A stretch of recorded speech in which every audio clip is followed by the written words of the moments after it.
Hi, everyone. Welcome to this week's Eagles video.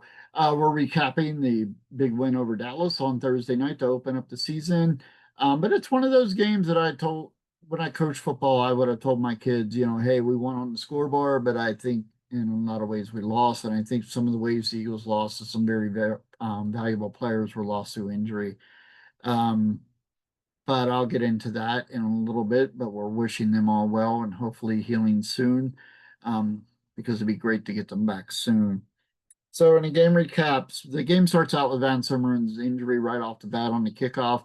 It's like, oh no, injury bug's going to hit the Eagles this year, and that's going to play a role in things. And I think that that played part of the reason in played parts in the reason of the Jalen Carter incident. I'm not going to go into that. Enough's been said about that. We do have him back for the KC game this week, which is great. He's not going to be suspended an additional game. He's only going to lose that game check for the first week. So that's kind of relief, and that's all I'm going to say about that. There's been enough controversy about that, and we'll let other talking heads prevail on that. So moving on, you know, that defense to me looked a little lackluster. Couldn't stop the Cowboys at all in the first half.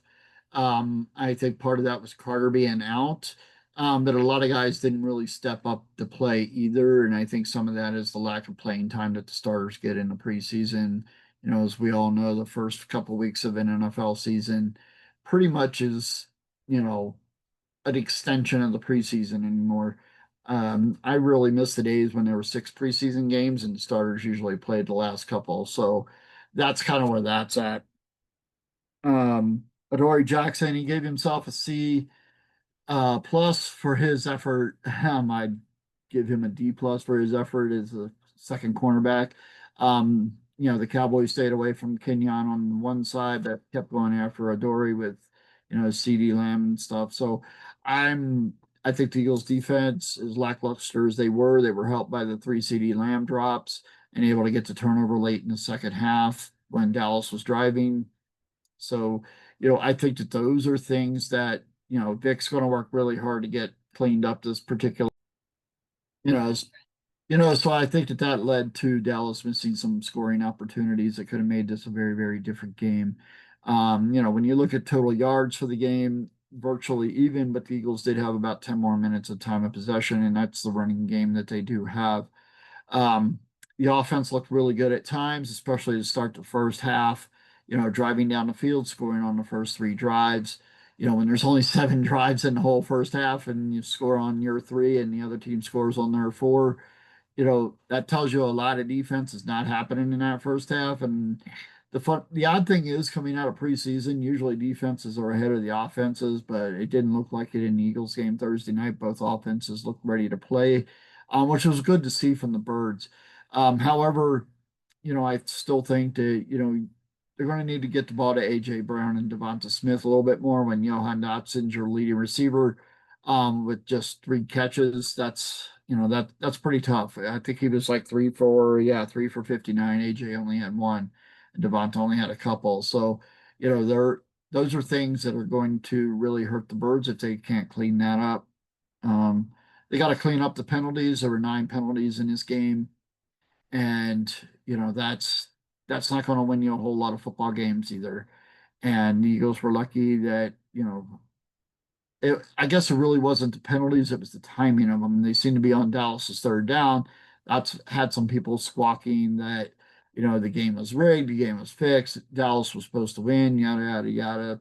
I don't believe in that. Um, I watched the New Heights podcast when Jason Kelsey was talking about that a few years ago, and he just kind of just said, "No, that's you still need to be able to overcome those things." And the Eagles did overcome them. They did get the win, in a little bit of a lackluster way. The defense did step it up in the second half. Jahad Campbell looks like he's going to be awesome. Um, so hoping get that turnover on Miles Sanders. The fact that the Cowboys stayed away from Kenyon's side, that certainly helped. DeJean was kind of quiet, but he was kind of also all over the field. But, when they're not throwing his way a whole lot, they're going after Jackson. It's going to make a difference. It really is. So, offensively, I think stepping it up a little bit. Run game's got to improve a little bit. Tyler Steen didn't look overmatched, which is what I was expecting because, like I said, I've not really been a huge Steen fan.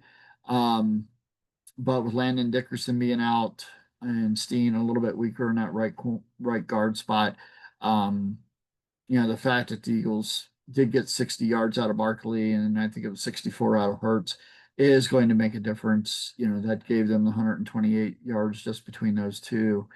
Um, Dillon had 10 yards. I don't agree with Ruben Frank that AJ Dillon's not a adequate backup on this team. I really think that he is. Um, but talk a little bit about injuries. The Shipley injury. I've always been a huge fan of his, of Will Shipley. So that was pretty devastating to see him get hurt, and be banged up with a rib injury, but he'll be back in a few weeks. Tank Bigsby, sort of liked him coming out of college. Evidently, Howie really liked him if he was willing to go out and trade for him. Traded a couple picks for him, and we know how Howie likes to covet the picks, especially those lower rounds, so you can get offensive linemen, things like that. So those things I think will help. Bigsby's kind of he can be quick. He's a little bit like Shipley. He's kind of a quick, slippery guy, um, but he can also kind of hit you both shoulders and gain some yards that way too if he needs to. So the Birds running backs I think will be okay, and we know as long as Barkley's healthy, the chance for breaking off a 60-yard run is always going to be there. Same with Hurts. I'm getting loose on the edge.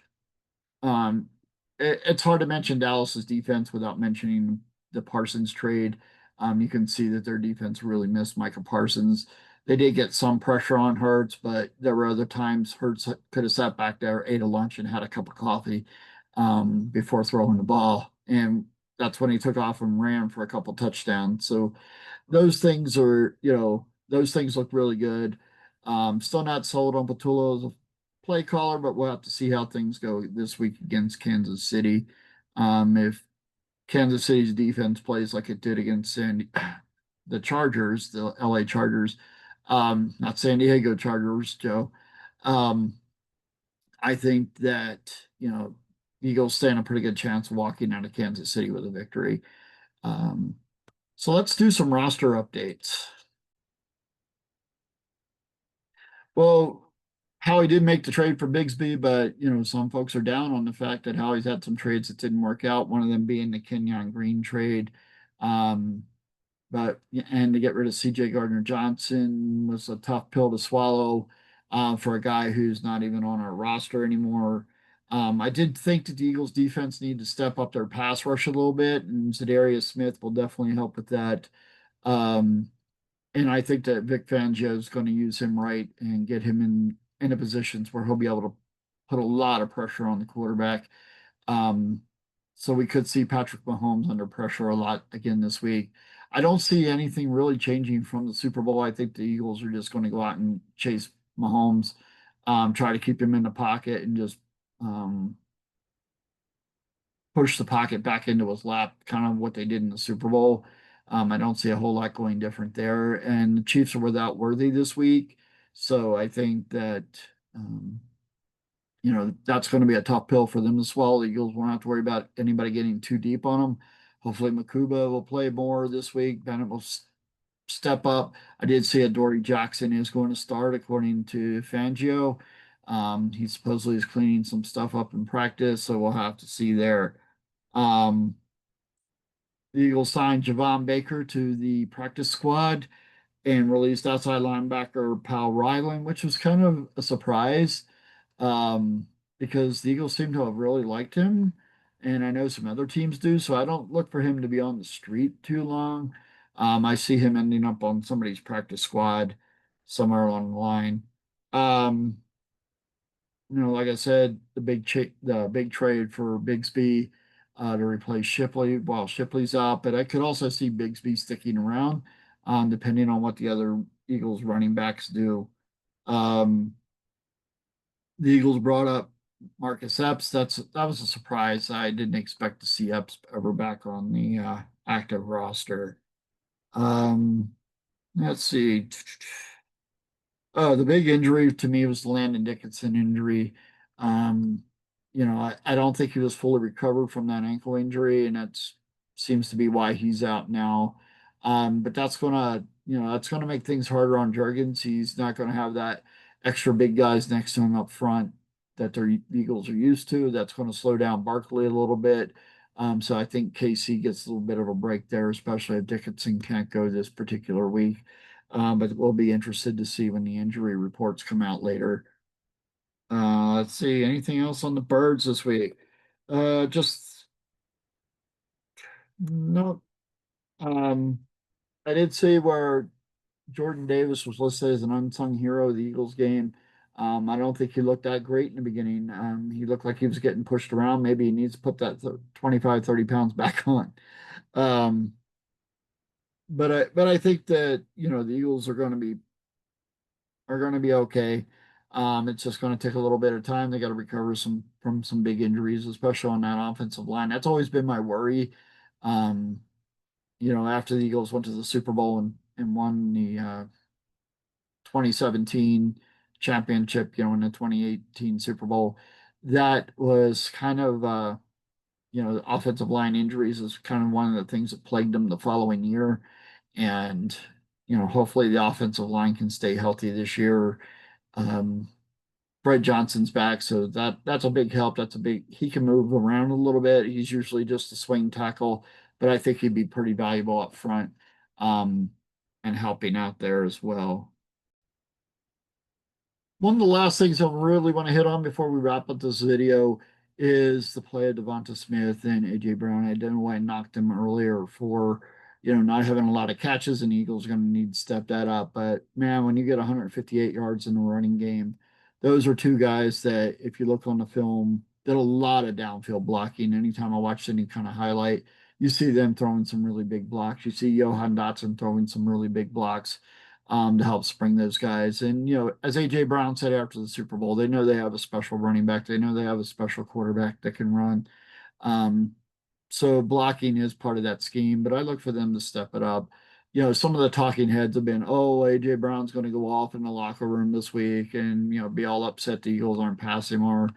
That may be a little bit, but I don't see that being a real big issue for the Eagles. So, um, let's go out, birds, make it 2-0 this week. KC's hurting a little bit. You guys are hurting a little bit. So it'll be a really great game to see how it turns out in that Super Bowl rematch.